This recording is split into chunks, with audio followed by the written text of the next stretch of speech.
Good evening friends, నేను advocate Srinivas Chauhan. మిత్రులారా, ఏదైనా ఒక ప్రాపర్టీ కొనుగోలు చేయడం కంటే ముందు ఎంత జాగ్రత్తగా ఉండాలో ఒక చిన్న కేస్ స్టడీ షార్ట్గా చెప్పే ప్రయత్నం చేస్తా. ఒక క్లయింట్ మన దగ్గరికి వచ్చింది.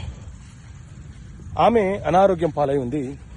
డాక్టర్లు ఆమెకు ఒక నెల రోజుల్లోపు చనిపోవడానికి అవకాశం ఉంది అన్నట్టు చెప్పారని చెప్పింది ఆవిడ. ఆమె మన దగ్గరికి ఎందుకు వచ్చింది అని అంటే, ఆమె పేరు మీద దాదాపు 1,50,00,000 ప్రాపర్టీ ఆమె పేరు మీద ఉంది. ఆ ప్రాపర్టీని ఆమె వాళ్ళ సిస్టర్ పేరు మీదకి వీలునామా రాయాలి. వీలునామా ఎలా రాయాలి, ఎలా రిజిస్ట్రేషన్ చేయాలి అనే విషయం గురించి మన దగ్గరికి వచ్చింది. అయితే నేను వీలునామా ప్రాసెస్ అంతా చెప్పా, వీలునామా ఎలా చేసుకోవాలో చెప్పా. ఇదంతా ప్రాసెస్ అయిపోయిన తర్వాత, కొంత క్లోజ్గా మాట్లాడిన తర్వాత ఆమె చెప్పిన విషయం ఏంటంటే, ఆమె ఆల్రెడీ ఒక వ్యక్తికి అమ్ముతానని చెప్పి అగ్రిమెంట్ ఆఫ్ సేల్ చేసి కొంత అడ్వాన్స్ తీసుకొని